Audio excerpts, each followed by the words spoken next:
Cristina Grêmio, minha convidada a partir de agora ao vivo conosco para mais esta edição do Jornal da Ouriverde. Cris, bom dia, seja bem-vinda. Tudo bem, Pitoli? Bom dia, boa semana para vocês e para nossa audiência. Para todos nós. Cris, me conta, um terceiro turno da eleição em Curitiba, Cris? Pois é ruim eu ter que vir aqui, eu colunista, e falar como entrevistada, mas eu acho importante.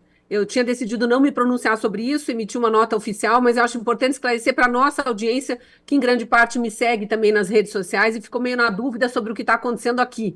Havia uma investigação em andamento desde o primeiro turno da eleição municipal em Curitiba, da qual eu fazia parte como candidata a prefeita, em cima de uma denúncia que foi levantada pela imprensa, pelo jornal Metrópolis, que eu gosto de enfatizar que é um jornal de orientação esquerdista, que inclusive nunca me procurou para entrevistas, mas me difamou bastante durante a campanha.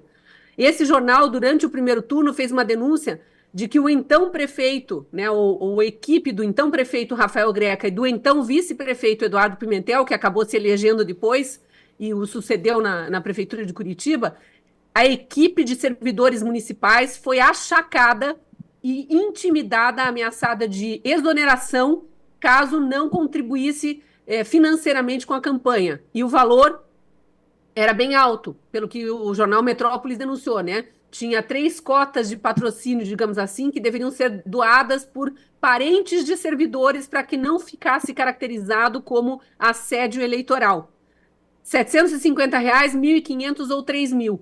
E o que o Ministério Público Eleitoral fez depois da denúncia? Abriu uma investigação que terminou agora para ouvir esses servidores, ouvir os servidores que foram demitidos, pelo que consta, que não aceitaram o achaque e acabaram demitidos, e viram na prestação de contas lá do então candidato muitos depósitos nos dias anteriores a um jantar que seria oferecido em contrapartida pelo candidato, enfim, um jantar de adesão, muitos depósitos naqueles valores. Então, agora o Ministério Público Eleitoral pediu a cassação do mandato do prefeito eleito, do vice-prefeito eleito, e a inelegibilidade deles por 8 anos, e também do então prefeito Rafael Greca, que já não está mais na prefeitura, atualmente ele tem um cargo como secretário estadual no governo Ratinho.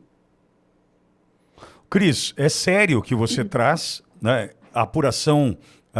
O Metrópolis traz a notícia, o Ministério Público Eleitoral do Estado do Paraná, né, vai investigar, encontra indícios, mostrando então que há um abuso de poder, né, por parte da administração do Pimentel, ou da campanha do Pimentel, antecedendo a disputa que você participou.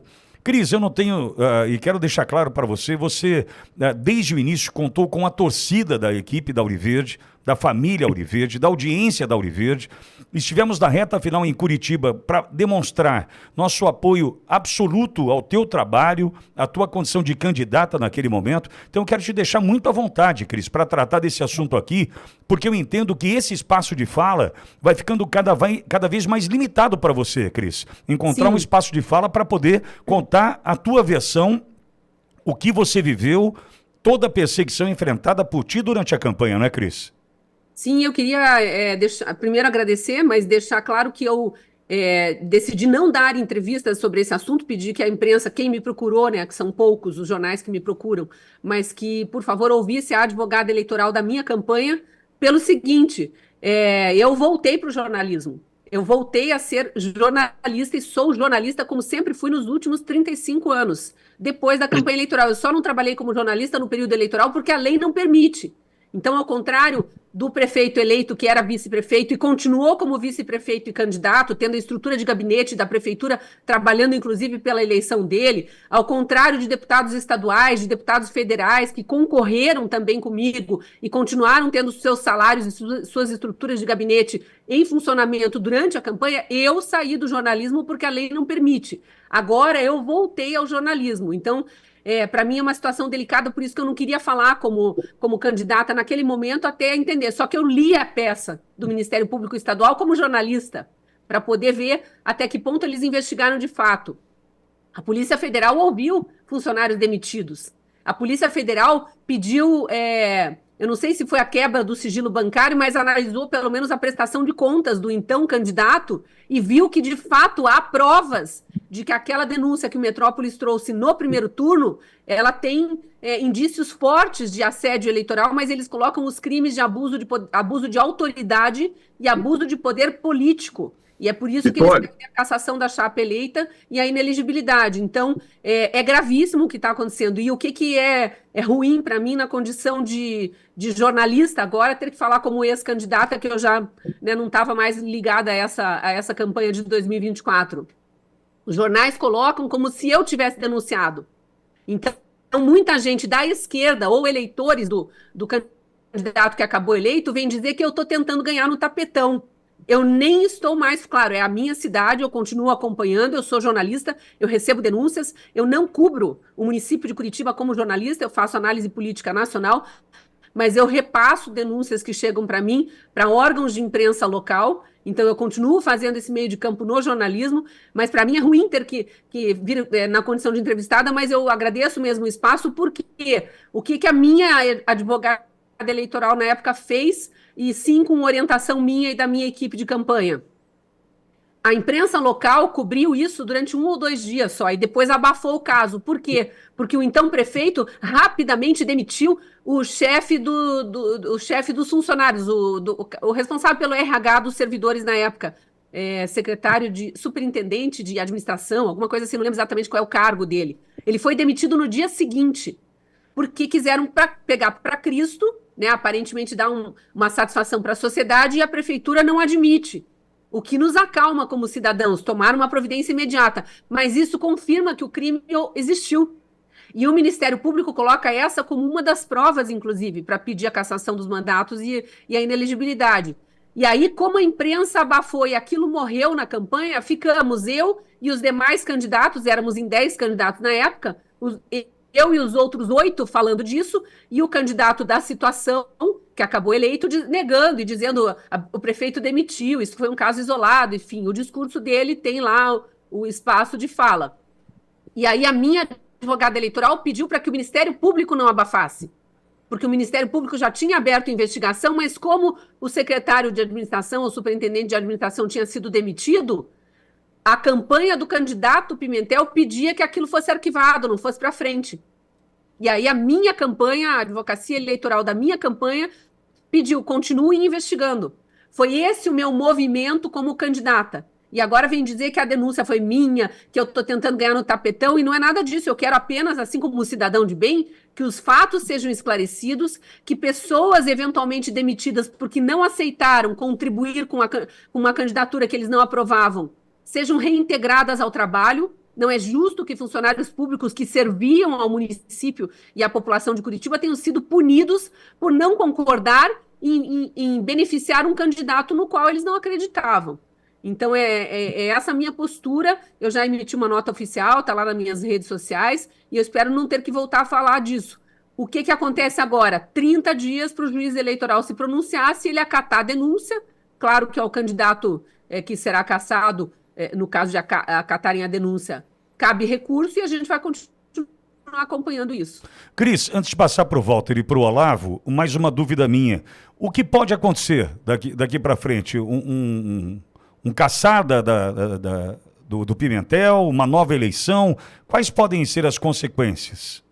Olha, eu já recebi até informações de um caso em Barueri, em São Paulo, que a cidade está passando pela mesma situação.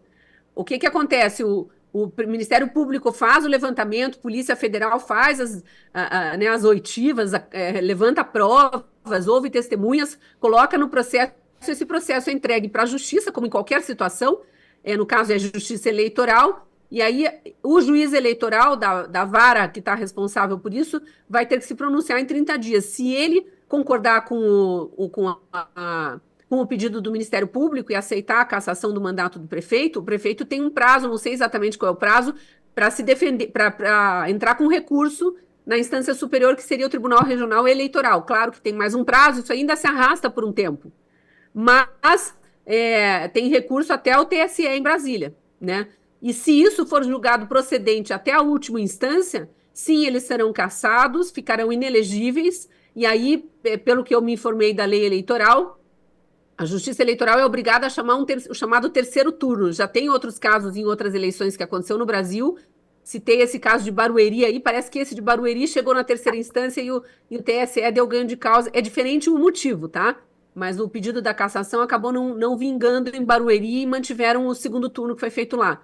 No caso de Curitiba, pode haver um terceiro turno e aí os candidatos que seriam chamados seriam segundo lugar, que fui eu, e o terceiro colocado, que aqui em Curitiba é o deputado federal Luciano Dutti, do PSB, partido do Geraldo Alckmin. Era o que tinha o apoio do PT, o apoio do governo Lula e tal, ficou em terceiro lugar e acabou não indo para o segundo turno. Nesse caso, no caso de terceiro turno, seria entre mim e o Luciano Dutti. Cris, Olavo tem uma pergunta para você. Pois não, Olavo? Cris, desculpa o aspecto pessoal da minha pergunta, mas o Ministério Público narrou de maneira muito detalhada como foi um dos formatos da fraude.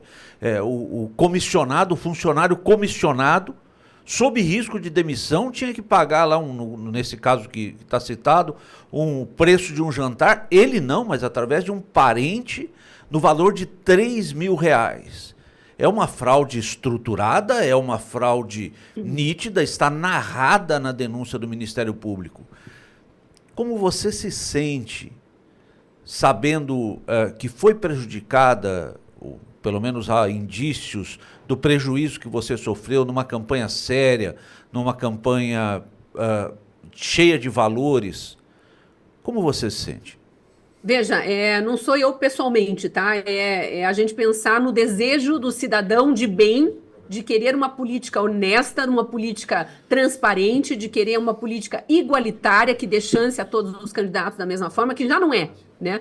Então, eu olho para isso. Primeiro, eu estava numa campanha em que eu, por ser de um partido muito pequeno, na época, eu não tinha fundo eleitoral. Mas eu vivia dizendo que eu sou contra o fundo eleitoral e sou contra o fundo eleitoral. Então, mesmo que eu tivesse fundo eleitoral, eu teria feito a minha campanha da forma como eu fiz. Pé no chão, redes sociais, conversando com os eleitores, era palestra, era visita. Eu trabalhava das 7 da manhã até meia-noite, 1h, 2 da manhã. No segundo turno teve noite que eu dormi 45 minutos, tamanha a agenda que eu tinha. Mas é porque eu tinha que estar onde eu podia estar, já que eu não tinha os 12 milhões de fundo eleitoral que o candidato adversário tinha no primeiro turno e mais 5 milhões que ele tinha e usou no segundo turno. Então, veja bem, vamos retroagir ao primeiro turno. Ele tinha 12 milhões de fundo eleitoral, porque ele estava numa coalizão de 8 partidos grandes, e ele usou os 12 milhões, está lá na prestação de contas dele. Para que ele precisava ainda de dinheiro de funcionário público para engordar o caixa? E se a gente vê o valor de R$3.000, num jantar num restaurante que custa R$70, e nem teve o jantar, as pessoas que estiveram presentes disseram que eles distribuíram um sanduichinho, e não deu para todo mundo. Então, assim, era um negócio para doar mesmo para o candidato por ser adepto daquela candidatura. E tudo bem, se isso é feito de uma forma voluntária. Na forma da coação, não. E a gente pega cargos comissionados, mas tem pessoas que estão com cargo comissionado há 20 anos na prefeitura. São funcionários de longa data, que já prestaram muito serviço à prefeitura, que foram se mantendo ali na equipe ao longo dos vários mandatos de prefeitos diferentes. E aí, de repente, essa pessoa é demitida porque não aceitou dar quase que a íntegra do seu salário ou uma parte considerável do seu salário para um candidato que ela não apoiava. É muito injusto. Claro, se não tem fundamento, a gente não releva isso. Mas, segundo o Ministério Público, para usar um termo que ficou cunhado aí na época da Lava Jato, provas sobradas. São provas sobradas, está tudo no processo. E detalhe, esse caso específico veio à tona e o jornal Metrópolis divulgou porque teve um funcionário que gravou o áudio da coação. Tinha funcionário chorando porque estava em dívida de, enfim, questões pessoais, orçamentárias, e não tinha o dinheiro. E se ele perdesse o emprego, ele ia ficar pior ainda na situação. Funcionário público chorando de desespero e dizendo, mas se eu sou obrigado a doar, se eu não tenho esse dinheiro, como é que eu faço? E ainda tinha a orientação do então superintendente, que foi o que acabou demitido, dizendo, você precisa doar, você precisa fazer isso e não no seu nome, em nome de algum parente, porque não pode caracterizar a Caixa 2, tem que ser doação. E o Ministério Público pegou esse áudio e foi atrás e identificou parentes de funcionários que realmente doaram o valor de R$3.000 nos dias anteriores ali ao tal do jantar. Então está tudo muito configurado. A defesa do candidato diz que áudio não é prova lícita, para vaza-jato servia, né? Mas no caso deles, não. Áudio não é prova lícita e áudio não pode ser considerado. E aí a promotora diz, ok, vamos desconsiderar o áudio e usar as outras provas, então. Cris, Walter Nagelstein também conosco. Walter, Cristina Grêmio, na tua escuta. Cris, por muito menos que isso, há um precedente que foi julgado pelo TSE, em que o ministro Fachin foi o relator, e que o ex-deputado estadual aqui do Rio Grande do Sul, Luiz Augusto Lara, e o ex-prefeito de Bagé, o seu irmão, Divaldo Lara, o Divaldo foi decretada a sua inelegibilidade e o Lara foi cassado. Foi exatamente igual. Foi feito esse é o problema, que as coisas para um lado funcionam e para o outro não. É o que eu tenho falado do relativismo do nosso país, né? O Divaldo organizou um jantar no qual foram convocados os CCs da Prefeitura de Bagé para apoiar a candidatura do seu irmão, que já era deputado estadual há muitos mandatos. CCs é cargos comissionados, né? Os cargos comissionados. Houve uma denúncia da esquerda, isso gerou um processo, e esse processo, eu estava falando aqui, por isso que eu até me precipitei um pouco, peço desculpas, quase que interrompi o teu raciocínio, e peço desculpas ao Pitoli também. Que isso, porque Walter, estamos em casa, Walter. Me chamou a atenção isso, o Pleno do Supremo Tribunal Federal, essa é a notícia, tem 3 anos, negou nessa quinta-feira recurso do deputado estadual do Rio Grande do Sul, Luiz Augusto Lara, e de seu irmão, o prefeito de Bagé, Divaldo Lara. O Divaldo é notoriamente, sabidamente, um bolsonarista, né? Agora perdeu a eleição para o PT lá, por força dessas coisas todas, né? Que todos nós sofremos, essa barricada de fogo que a gente sofre sempre. Com a decisão da corte, ficam mantidas a cassação do deputado e a inelegibilidade do prefeito julgadas pelo Tribunal Regional Eleitoral do Rio Grande do Sul em 2019, por abuso de poder político e econômico e de autoridade nas eleições de 2018. O presidente do TSE, ministro Edson Fachin, determinou a execução imediata da decisão. Então, eu queria contribuir com essa decisão, com esse julgado, com esse precedente, para o teu caso aí, e registrar aqui que a tua campanha foi heróica. Eu fui vereador em Porto Alegre, 3 mandatos, fui presidente da Câmara, num determinado momento, quando eu era presidente da Câmara, achei que a minha contribuição como vereador estava dada e quis concorrer a prefeito de Porto Alegre. E eu sei da dificuldade que é concorrer a prefeito de qualquer cidade, quanto mais de uma capital. Acompanhei aí a tua epopeia, a tua cruzada e o papel do Pitoli junto contigo aí, indo para Curitiba, e quase, né, que a gente consegue uma façanha. Mas eu tenho certeza que esse quase, ele deixa uma semente muito bem plantada para o futuro. E eu rogo, peço a Deus, que Curitiba possa ter oportunidade ainda no futuro, quem sabe nesse momento, se a justiça for feita, ou quem sabe logo ali na frente, de te ter como prefeita. Agradeço muito o comentário, vou dar uma olhada nesse caso aí, porque agora a gente realmente precisa ficar de olho na jurisprudência e deixar claro para quem está nos assistindo, e é de Curitiba, mas também para todos os ouvintes aqui, que eu sei que torceram por mim na eleição, e ajudaram, muita gente ligando para parentes de Curitiba na época, para comunicar que eu era candidata, porque eu sofria um processo de asfixia também, para fingirem que eu não era candidata.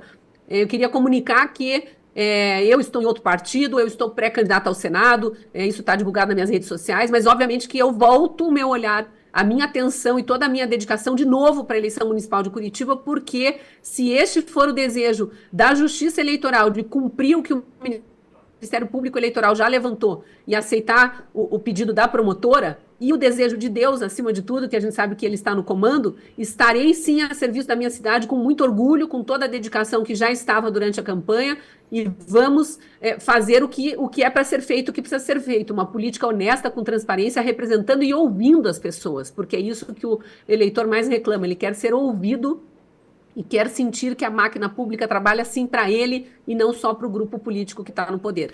Obrigada, viu, pelo espaço para eu poder também trazer essas considerações aqui. E se precisar dos capial de novo aqui, de Bauru nós partimos para Curitiba com enorme prazer.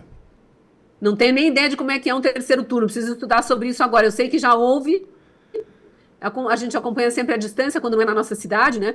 Mas eu vou me inteirar agora, acredito que seja mais curto. Acho injusto com a cidade, né? A cidade já viveu quase 6 meses, aí, quase um semestre nas mãos de um novo governo, de repente tem que passar de novo por um trauma até certo ponto da transição, uma reformulação de equipe, mas isso precisa ser considerado se for o correto a ser feito. Então estaremos aí a serviço da cidade se for o que a Justiça eleitoral entender que precisa ser feito e o que Deus estiver reservando para nós. Boa Obrigada, sorte, viu? Cris. Boa semana, Cris. Obrigada, bom dia, boa semana. Obrigado, querida. Muito bem, essa Cristina Grêmio conversando conosco, né? Trazendo esse assunto, quem sabe em um terceiro turno na capital paranaense. Notícia que você ouve aqui na Auriverde Brasil. Valtão, também quero te agradecer mais uma vez por estar conosco. Boa semana para ti, Valtão. Eu queria agradecer muito, só quero fazer um registro bem rápido sobre a chegada do novo Papa. Eu, segunda-feira passada, estava lá em Itapema. Aliás, quero cumprimentar o Luciano Hang pelo lançamento do empreendimento imobiliário lá de Balneário e dizer que ali Porto Belo, Balneário, Itapema, são aquele Brasil que a gente quer ver, né? E até dizer para o Luciano Hang o seguinte, nos apoie aqui, né? Nós precisamos de apoio, apoie o Pitoli, apoie nosso projeto, a nossa rádio. Se tu me permite, né, fazer esse pedido, Pitoli, eu acho que a direita tem que se ajudar. Eu estava lá na Sunprime, visitando o Eduardo Pastor, também um empreendimento maravilhoso, e comecei a ver, não pude participar aqui, essa semana a eleição do novo Papa. E as pessoas precipitadamente já criticando o novo Papa, Olavo. E aí eu fui dar uma lida, porque eu fiz direito na PUC, aqui na encíclica Rerum Novarum, e do que ela era.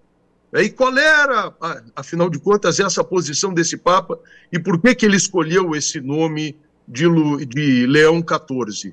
E diz o seguinte, eu tenho a convicção que o Espírito de Deus opera, na forma do Espírito Santo, seja lá do credo que cada pessoa tenha, que nós devemos respeitar. Eu sou alguém muito espiritualizado, porque a encíclica Rerum Novarum, ela foi feita pelo Papa Leão XIII, no momento em que o socialismo avançava sobre o mundo, e a partir de uma visão que o Papa Leão XIII teve, de uma espécie de visão profética. Ele enxergou que os próximos 100 anos do mundo, isso era 1884, o mundo estaria sendo disputado entre as forças do mal e as forças do bem. E que, está lá na encíclica Rerum Novarum, o comunismo e o socialismo era uma coisa que buscava corromper as relações sociais e destruir os fundamentos de uma sociedade. E ele edita essa encíclica. E as pessoas perguntaram, mas por que o novo Papa escolheu esse nome? Então procurem ler a respeito da encíclica Rerum Novarum, vocês vão entender a opção desse Papa, o que ele é, e a diferença dele do Papa Francisco que o precedeu. Eu acredito que esse Papa está comprometido com a restauração de muitos valores, e queira Deus que assim seja, porque a gente está precisando endireitar o mundo.